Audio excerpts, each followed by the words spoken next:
Saye, Tugunetulaye, Yakozwa Lukumu, Yakozwa Mapamule na Yeko, Tika Kombo na Yesu Masia Yeko Mama, Kombo na Ye, Ndetu Zululiko. Amen. Amen. Tout bon Dieu, Soussou. Éternel des armées, nous venons une fois encore au Seigneur, au devant de toi, Papa. Celui qui a fait le ciel et la terre, mon Dieu, mon roi. Seigneur, Père, tendre Père, nous venons nous prosterner, Seigneur, au devant de toi. Nous venons, Seigneur, répandre nos cœurs, mon Dieu, nous venons au devant de toi. Seigneur, inonde-nous, Seigneur, de ta parole. Inonde-nous, Seigneur, de ton esprit, mon Dieu, mon roi, sur tout et chacun de nous, mon Dieu, mon roi. Pour que nous puissions, Seigneur, comprendre, mon Dieu, pour que cette parole, Seigneur, reste dans nos cœurs, Papa. Pour que nous puissions, mon Dieu, mon roi, discerner de ce qui est de toi et ce qui n'est pas de toi, ô Père. Parle à tes enfants, Seigneur, au travers de ma bouche, Seigneur. Moi, je ne suis rien, Papa. C'est toi, à travers ton esprit, qui fais toutes choses, Papa. Je m'humilie au devant de toi, Papa. Parle, Seigneur, ton peuple t'écoute. Sois avec nous, Seigneur, pendant ce moment. Au nom de Jésus-Christ, nous avons ainsi prié. Amen. Amen. Amen. Amen. Aujourd'hui, je suis vraiment content. Ce qu'il a pour la chanter, et qu'il nous vaut, la chanson qui vient de mettre notre frère Mambo Manzambi. La parole de Dieu. Parce qu'aujourd'hui, on va parler de la parole de Dieu. On aura comme thème Jésus-Christ et la parole de Dieu. Donc je suis dans la joie parce que on est vraiment lié avec un seul esprit. Le Seigneur va insuffler cette parole aujourd'hui, pendant quelques jours, et de voir que les chorales aussi, c'est comme si on s'est parlé, c'est comme si on s'est mis d'accord pour chanter, et même les cantiques, pour que ça concorde avec ce qui va être dit aujourd'hui. Et la parole de Dieu, c'est toute la sagesse de Dieu qui est contenue dans ces livres, les livres de la vie. Là où Dieu a parlé, là où Dieu s'est fait connaître à travers son peuple. La Bible nous parle et c'est la parole de Dieu, du début jusqu'à la fin. C'est vrai que parfois on croit que l'Ancien Testament a pris fin vers Malachie, le livre de Malachie, et que le Nouveau Testament, comme si c'était deux dispensations différentes, alors que normalement, de l'Ancien jusqu'au Nouveau Testament, c'est une seule et même dispensation, normalement, à quelques différences près. C'est la continuité. Le Nouveau vient parachever plutôt ce que l'Ancien a proclamé dans la bouche de nos patriarches, Abraham, Isaac et Jacob, Moïse, dans la bouche des saints prophètes et dans la bouche de ses serviteurs, dans les psaumes et les cantiques. La parole de Dieu, c'est tout cela. Comment parler de la parole de Dieu à travers notre Seigneur Jésus-Christ? Telle était la question. Parce que Christ est partout. Christ est partout dans la Bible. Lui-même, il disait, quand il était confronté aux pharisiens, aux sadducéens et aux autres juifs, il disait, mais tout ce que vous avez appris depuis les temps anciens, ça ne parlait que de moi. Même le patriarche Abraham, quand tu m'as vu, c'est comme ça qu'il disait, quand tu m'as vu, le patriarche Abraham, quand tu m'as vu, il était excité de plaisir. Il était dans la joie de me voir. Et ça troublait l'esprit des gens, quoi. Il dit, mais comment, le patriarche Abraham, depuis des millénaires, qu'il est mort. Et toi, le fils du charpentier, toi, le fils de Marie, tu me parles de lui comme il t'a vu. Où est-ce que tu as vu le patriarche? Il dit même Moïse, dans ses écrits, dans la loi, dans le rouleau du livre, il était question que de moi, de Jésus-Christ. Donc, toute la parole gardée dans la Bible, dans la Torah, dans les Tanakh, donc toute la Bible, les Nouveaux et l'Ancien Testament, ça ne parle que du Christ. On va essayer par quelques exemples, parce que je ne pouvais pas, sinon on ne sortirait pas d'ici, parce que, comme je dis, tout ça, c'est Christ. Tout ça, c'est la parole de Dieu. On va prendre quelques exemples pour essayer un peu d'étayer qui est Jésus-Christ à travers sa parole, qui est Dieu le Tout-Puissant à travers sa parole. On va prendre notre Bible dans le livre de l'Évangile selon Jean, au premier verset, Jean 1, nous allons lire du 1er au 5e verset. Jean, au premier verset, au premier chapitre, au premier verset, jusqu'au 5e.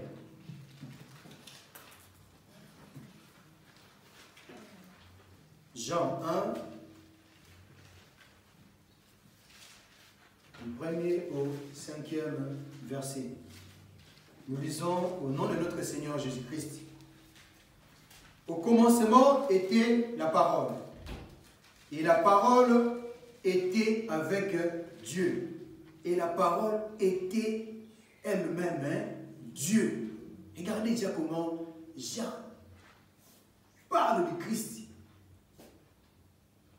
Toutes choses, elle était au commencement avec Dieu. Toutes choses ont été faites par elle. Elle, c'est la parole. Et rien de ce qui a été fait n'a été fait sans elle. Elle, c'est toujours la parole. En elle était la vie. Et la vie était la lumière des hommes. La lumière, lui, dans les ténèbres, et les ténèbres ne l'ont point reçue. Nous nous arrêtons là pour l'instant. On va lire la suite après. Quand nous lisons les évangiles, les 4 évangiles, Matthieu, Marc, Luc et Jean, nous voyons les 3 premiers sont très, comme on dit, très factuels, donc très historiques. On donne beaucoup de détails sur comment Christ est né. Même Matthieu et Luc, ils commencent par la généalogie du Christ. Juste au premier chapitre de Matthieu, il commence à nous parler d'où vient le Christ. Un jour peut-être on en parlera. Et ainsi de suite, il raconte sa naissance jusqu'à ce qu'il est monté au ciel. Et les 2 autres aussi, donc Marc et Luc, ils ont fait pratiquement la même chose. Mais quand on arrive à l'évangile de Jean, on sent vraiment cette différence. Jean lui-même, il disait du Christ qu'il était le préféré du Christ parmi les 12 et parmi les autres disciples que Christ a pu avoir pendant son séjour sur cette terre. Lui, Jean, il se disait de lui-même qu'il était le plus aimé de notre Seigneur. Il disait, c'est écrit dans les livres de Jean, c'est lui qui aimait le Seigneur. Il parlait de lui-même, Jean. Donc il était à chaque fois à côté du Seigneur. Même quand il prenait, vous savez, il était toujours là. Quand il montait sur la montagne pour prier, quand il s'est déplacé, les 3 qu'il prenait, et parmi les 3, il y avait Pierre, Jean et Jacques, et Jean était toujours là. Pierre, Jean et Jacques. Quand on lit les évangiles, quand il s'est déplacé, il prenait toujours Pierre, Jean et Jacques.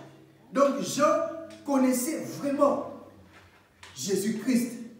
Et il était vraiment aimé par lui, et lui aussi aimait beaucoup le Seigneur. Et il parle vraiment différemment du Christ dans ses écrits, dans Jean, dans 1 Jean, 2 Jean, 3 Jean, et même dans les livres de la Révélation qu'on appelle Apocalypse. Parce que c'est l'Apocalypse de Jean. C'est le même Jean qui est le disciple du Christ. Il a une autre façon de parler du Christ. Comme j'ai dit, les autres c'était historique, mais lui il commence directement. Au commencement était la parole. Il fixe déjà la limite. Il ne faut pas aller chercher Christ ailleurs. Parce que dès le départ, au commencement de toutes choses, c'était déjà la parole.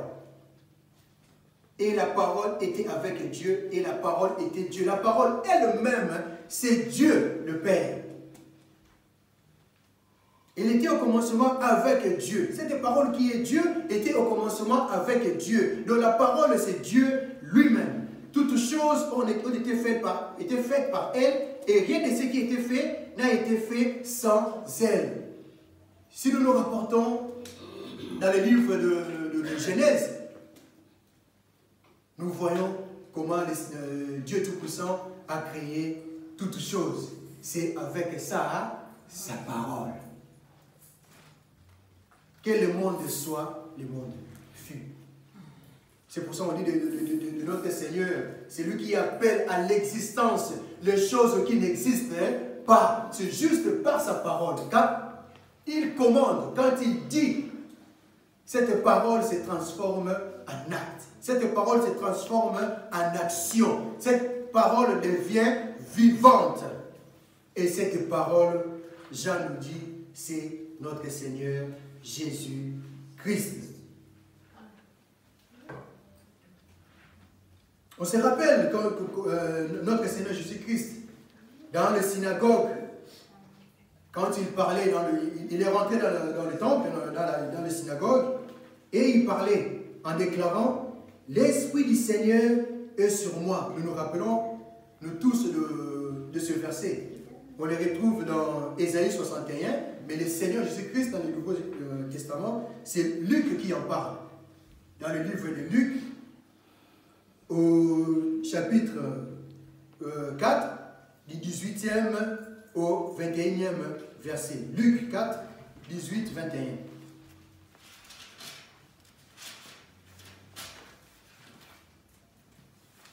Luc 4, 18, 21. Et on lui remet un livre du prophète Ésaïe. L'ayant déroulé, il trouva l'endroit où il était écrit. L'Esprit du Seigneur est sur moi, parce qu'il m'a oint pour annoncer la bonne nouvelle aux pauvres. Il m'a envoyé pour guérir ceux qui ont le cœur brisé, pour proclamer aux captifs la délivrance et aux aveugles le recouvrement de la vue, pour envoyer libres les opprimés, pour publier une année de grâce, donc une saison de grâce du Seigneur. Ensuite, le Seigneur Jésus-Christ, la Bible dit, il roula les livres, parce que c'était comme si c'était des dépliants. On les déroulait, on les roulait ensuite. Tous ceux qui trouvaient dans les synagogues avaient les regards fixés sur lui. Alors il commença à leur dire, écoutez ce qui est intéressant ici, aujourd'hui, cette parole de l'écriture que vous venez d'entendre est accomplie. Ce qu'a annoncé Ésaïe, maintenant, comme moi le Christ je suis là, cette parole s'accomplit parce que moi je suis là. J'ai fait des miracles. J'annonce la bonne nouvelle aux pauvres et à tous ceux qui veulent l'entendre. Je libère ceux qui sont captifs. Je guéris les malades. Et je proclame la grâce du Seigneur sur toute chair. Donc cette parole que vous avez entendue, que vous méditez dans les temples, dans les synagogues, comme moi, le Seigneur Jésus-Christ, je suis là, cette parole s'accomplit aujourd'hui. Vous n'avez plus à lire cette parole, mais vous les voyez. Je suis là, la parole faite chair. C'est moi, c'est moi. Dans la tête des Juifs à l'époque, comprenez déjà que il ne comprenait. C'est qui toi? Un grand prophète comme Esaïe, et toi tu dis que cette parole, c'est toi. C'est toi qui deviens une parole.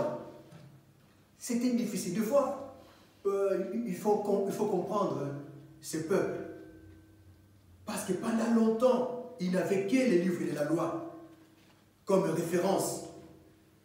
Que les livres de la loi comme référence. Donc quand le Seigneur arrive, déjà dans Jean 1, il dit, voici l'homme, et voilà l'homme qui ôte le péché du monde. Ça a commencé déjà là.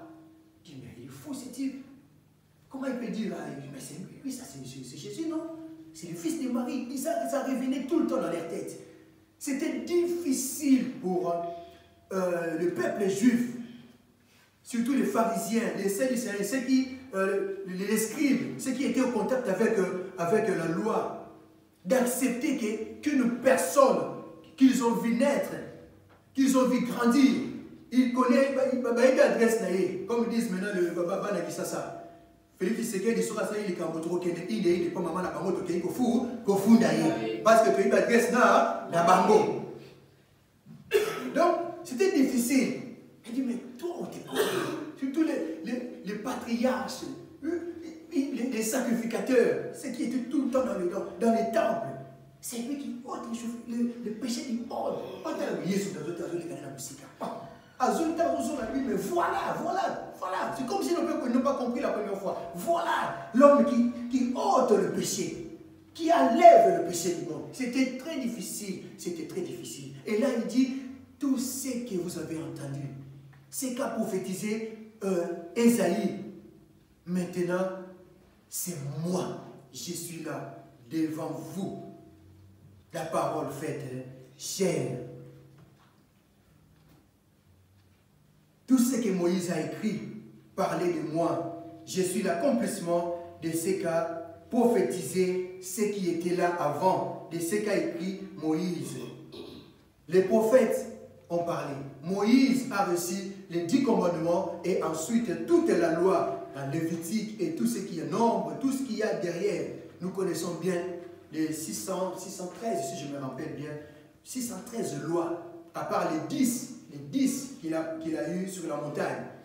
Il y en a en tout 613 lois. En parlant des dîmes, des lois cérémoniales pour les cérémonies, les lois pour l'église, les lois plutôt pour l'église. Il a vraiment rétabli toutes choses. Il dit tout ça. Le Seigneur Jésus-Christ dit tout ça, c'est moi. C'était très difficile. Nous avons la chance. Même pas la chance, parce que chez notre Christ, on parlait plutôt de la grâce. Nous avons cette grâce de lire encore aujourd'hui cette parole. Il nous reste seulement à les mettre à l'exécution, à les mettre en pratique. Je suis le pain de vie. Ah là, c'est encore une parole qui dépasse l'entendement des Juifs. Je suis le pain de vie. Je suis descendu du ciel. Ils étaient là, ils les regardaient. Mais combien de fois ils ont essayé de le lapider? Quand il parlait comme ça. Combien de fois la Bible dit, des fois, il s'est faufilé entre la foule pour partir. Une fois, ils l'ont précipité près de la colline, ils voulaient les jeter. Mais la façon dont il s'est dissimulé pour partir, personne n'a compris. Il est le Seigneur. Son temps n'était pas encore arrivé. Combien de fois? Parce qu'il disait la vérité. Parce que la parole de Dieu, c'est la vérité. Je suis le pain de vie. Je suis descendu du ciel. Je viens du Père, votre Père. Le Dieu que vous adorez. Moi, je viens de lui. C'était difficile. Comment ça, Yosa Mouto, comment ça se lit pas, Nene, Nini. Et après, il ne s'arrêtait pas là, il dit, mon sang, buvez mon sang. C'est vraiment du vin, c'est vraiment un breuvage. Buvez mon sang. Et mon corps, vous pouvez le manger. C'est vraiment une nourriture. Ah là, ils étaient là, ils disaient, mais c'est quoi cette affaire? Qu'est-ce qu'il nous dit? Ils ne comprenaient pas. Même ceux qui étaient, à part les 12, tous ceux qui venaient vers lui pour entendre sa parole, tous ceux qui venaient à côté de lui pour des divers problèmes, des guérisons, des maladies. En parlant comme ça, le pain de vie, buvez mon sang, mangez mon corps. Ah non, là c'est la goutte d'eau qui fait déborder le vase. En moi la parole a pris chair. En moi la parole a pris vie. Parce que tout ce que je vous annonce est esprit et vie. Là, je vous dis qu'ils ne comprenaient pas. Nous avons cette grâce, mes bien-aimés, aujourd'hui, d'entendre encore ces paroles, de comprendre qui est le Seigneur Jésus-Christ. Le Dieu qui a agi en nous. Le Dieu qui est descendu du ciel, comme on a lu dans Jean 1. Il était une lumière. La parole s'est transformée en lumière. Il est descendu vers nous. C'est pour ça dans le psaume 119, 105, il est écrit, ta parole est une lampe, on connaît bien, ta parole est une lampe à mes pieds et une lumière sur mon sentier. La parole de Dieu est une lumière qui éclaire nos routes. Il donne la vie, pas seulement une vie ici-bas, mais la vie au-delà. La vie quand nous, parce que nous tous, qu'on le veuille ou pas, on va passer. C'est pour ça que Christ dit, dans cette vie, je vous donne ma vie, je vous donne ma paix, je vous donne ma joie, je vous donne tout ce que vous voulez. Mais aussi, après cette vie, la vie qui va arriver, vous aurez aussi la vie en continu, la vie éternelle, par ma parole. Ceux qui mettent ma parole en pratique, ceux qui écoutent ma voix et qui les met en pratique, il n'aura pas seulement la vie ici-bas, mais il aura aussi la vie éternelle. C'était difficile pour les gens d'entendre cette parole. Nous devons tout le temps méditer cette parole. C'est une lumière pour David qui l'a compris et qui l'a mis en œuvre. Parce que la plupart de ces psaumes, c'est des chants, c'est des chansons. La plupart des psaumes, c'est des cantiques. Il les écrivait pendant qu'il était dans la joie. Il les écrivait, il était inspiré du Seigneur. Il n'y a qu'à lire les psaumes. Il était vraiment, vraiment rempli du Saint-Esprit. Tout entier, rempli du Saint-Esprit et de la parole de Dieu. Dieu parlait en lui. Il sentait, il était revêtu de la parole du Saint-Esprit et il sortait, le Seigneur parlait à travers lui. Et il a compris que la parole de Dieu était une lumière, ça éclaire toutes choses. Il ne donne pas seulement la vie, mais ça éclaire toutes choses. La parole de Dieu nous fait vaincre contre l'ennemi. Là, nous allons lire dans 1 Jean 2, 14. 1 Jean 2, 14. 1 Jean 2, 14.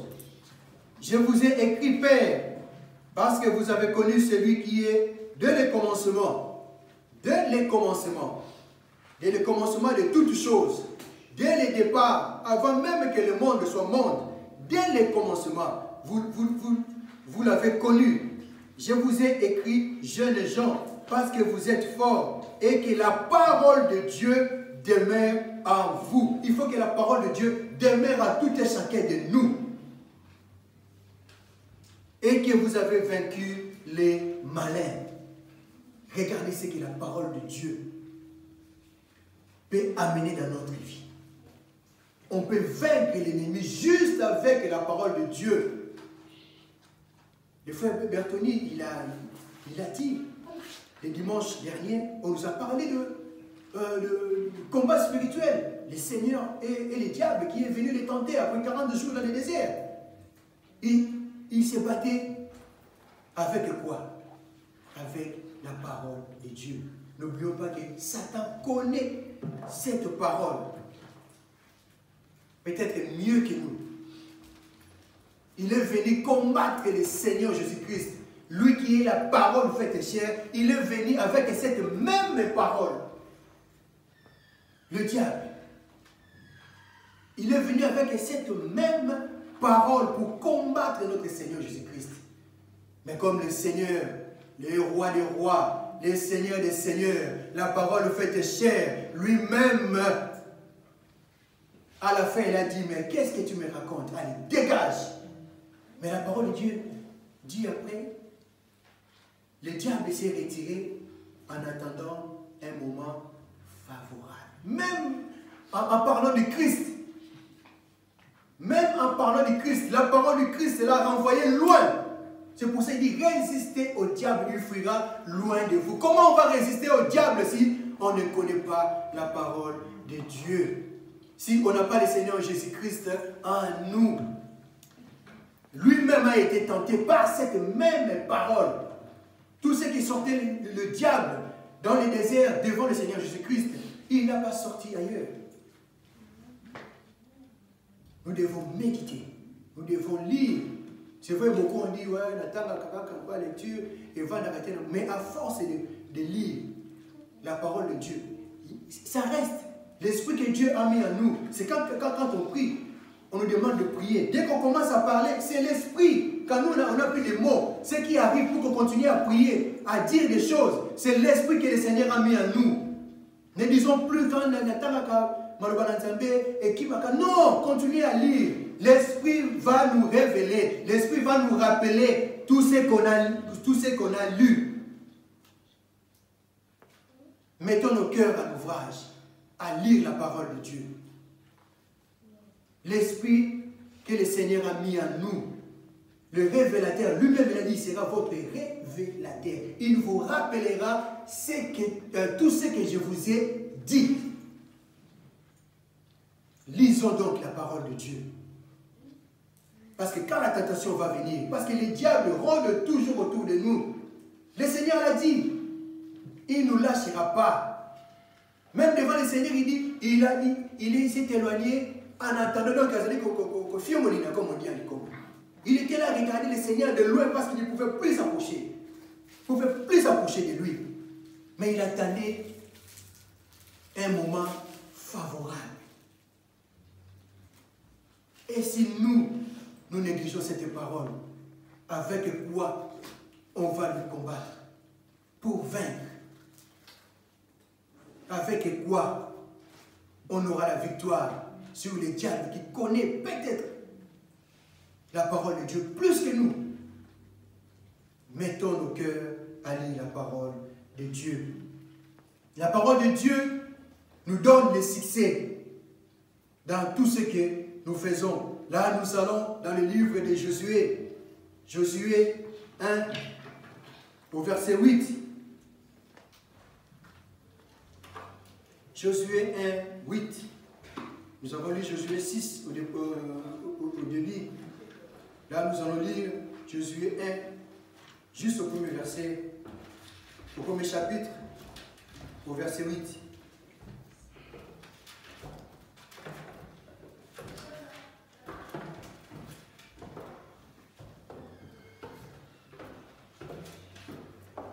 Josué 1, 8. Que ce livre de la loi ne s'éloigne point de ta bouche. Médite-le jour et nuit pour agir fidèlement selon tout ce qui y est écrit.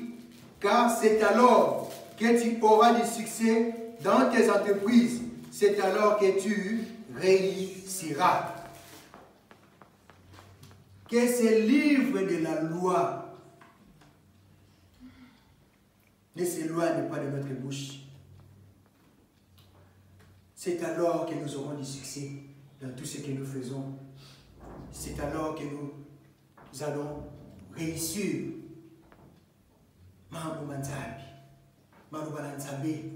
La parole de Dieu, Jésus-Christ au milieu de nous. La parole nous sanctifie. Jean 17, 17. Il est écrit là-bas, sanctifie-le par ta vérité. Ta parole est la vérité. La parole de Dieu, il n'est pas seulement la vérité, mais la parole de Dieu nous sanctifie. Quand nous méditons cette parole, l'Esprit de Dieu vient.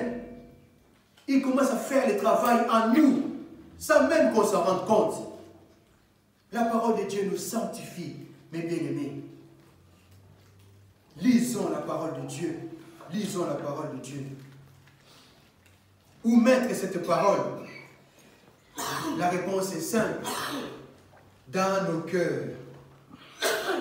Psaume 119, 11 nous dit, je serre ta parole dans mon cœur. Ah, c'est formidable. Ce psaume. Il a, je ne sais même plus combien de versets. 160, 180, je ne sais plus. Juste le psaume 119. Juste ça. Il va jusque... Psaume 119. Il est juste, il part jusque... 176 au verset. Et là, ça parle quelle est la parole. Ta parole est-il de lumière. Au verset 11, il dit, je sers. Regarde comment David il parle de la parole de Dieu.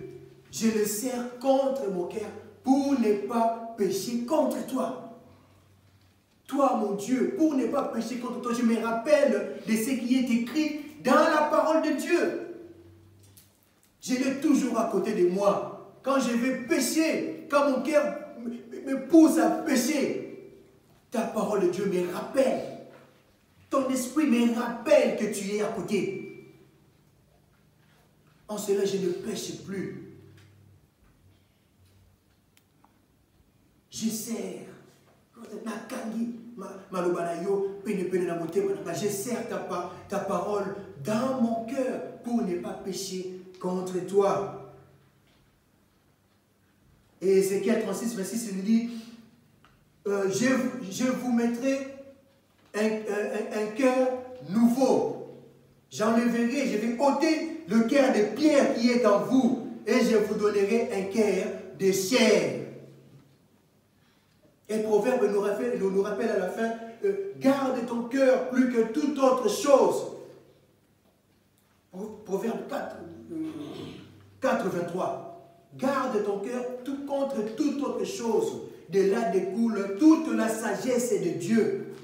Toutes choses que Dieu veut, c'est dans le cœur que ça passe. Quand il nous a ôté le cœur de pierre qu'on avait, qu'il a mis le cœur de chair, c'est pour que nous puissions garder cette parole. En parlant du cœur, nous savons que c'est l'esprit. Quand il a mis son esprit en nous, cet esprit parle. L'apôtre Paul dira, quand vous priez, c'est l'esprit par des soupirs inavoués. Alléluia. Par des soupirs inavoués. Continuez à intercéder à votre place. Avant, quand on était encore de gamins, moi je me rappelle une mauvaise expérience. La première fois que je suis parti avec ma compagnie, ma mère, j'étais encore enfant, au culte de quartier. J'arrive la toute première fois, je m'en rappellerai toujours. Je ne sais plus quel âge, mais j'étais encore gamin, vraiment moi. On arrive là-bas, culte et bandit. À un moment, le conducteur du culte, d'abord ça n'a pas été comme moi, il dit, c'est quoi, il est bien tiens. La première fois. Parce que nous sommes assemblés, frère Sambela. Non, nous assemblés frère Sambela. D'accord. Je ne sais même pas ce qu'il a dit. Je sais que j'avais dit. Et le frère, il dit, ah frère, oui, pour Sambela, je vous dis, vous avez qui guerre la mer, dans tout ça, il y a des sous-sous. Bon, mais il y a des sous-sous. Il y a des sous-sous. Et comme il y a qui guerre, qui t'a cassé la vie, ça m'a pris longtemps pour la zone de la sous-sous. Quitte ta quartier. Parce que j'ai prié comme un enfant prie. Et au lieu de m'encourager, le frère a dit, ah frère, ça m'a touché, ça m'a blessé même. Donc, quand j'ai compris l'importance de la prière et du rassemblement, il y a qui va quitter la quartier de l'activité en annonce. Je me limitais à aller le dimanche à l'église et dans ma répétition chorale, point barre. L'église, on a ça va battre, on va s'amener là.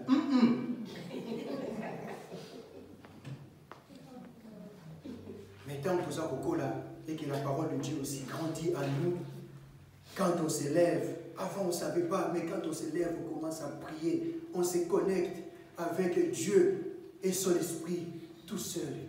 Et bien, yo fungula kaka monoko banda koloba soki olunyo kangama malobana nzambe kwelo na monoko on continue koloba c'est pas par nos propres efforts, c'est l'esprit qui est en nous. Le Seigneur il dit dans Jean 6, il dit, c'est lui qui va écouter ma parole. Une fleuve d'eau jaillira de son sein. Et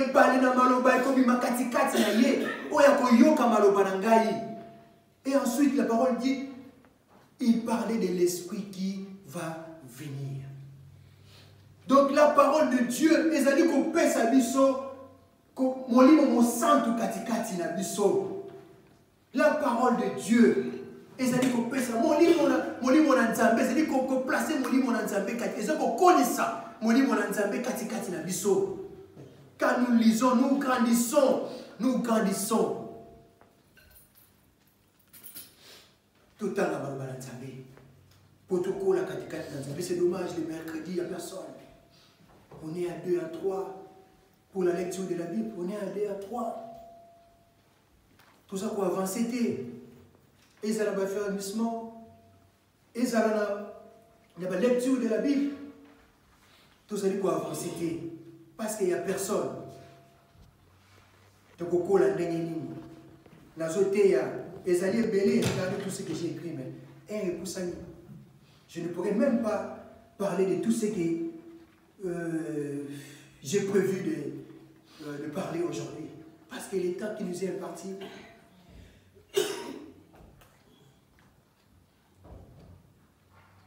tout côté bâti public, tout côté intercession, tout côté, tout soit tant même la lecture personnelle.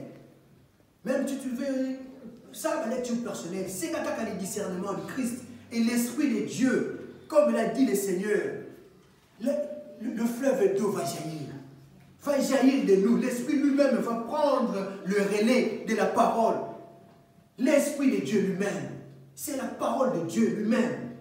À tous ceux qui l'ont reçu, à tous ceux qui croient en son nom, la parole de Dieu, nous fait devenir enfants de Dieu, non pas par nos propres efforts, non pas par notre propre volonté, mais par la volonté de Dieu Tout-Puissant. Nous devons recevoir cette parole pour que nous devenions réellement enfants de Dieu. Mettons nos cœurs à lire la parole de Dieu, mes bien-aimés. Pour finir, on va lire Apocalypse 19. Apocalypse 19, 11 à 14. Apocalypse 19, 11 à 14. Puis je vis le ciel ouvert, et voici parut un cheval blanc. Celui qui l'est monté s'appelle Fidèle et Véritable. Il juge et combat avec justice. Ses yeux étaient comme une flamme de feu. Sur sa tête étaient plusieurs diadèmes. Il avait un nom écrit que personne ne connaît, si ce n'est lui-même. Un jour, je vous avais dit ici, il s'appelle Je suis. Il se cache derrière le nom pour que là, dans l'Apocalypse 19, c'est bien expliqué. Son nom, personne ne pouvait le lire. C'est nom lui-même. Mais à la fin, il nous dira le nom du Seigneur. Il nous dira son propre nom. Il nous dira nos noms. Comment on appelle ça sur l'école. Comment on appelle ça sur l'école. Des fois, quand on prie, tu as ça Yesu. Attends, la sur la comment on a sauté. Soumukite. Zamoko te, Milamene te, Kondolo te, Mikabini te, Abenga biso na kombo ya benga la kabiso. Pote o makamono ya ye eko bisa makatikati na biso. Ye mote ba komba bombe la biso yango, ba bita makofongola livre ya bomoi. C'est là qu'il va nous appeler avec le nom. Mais sengeli tolonga, tomona ye.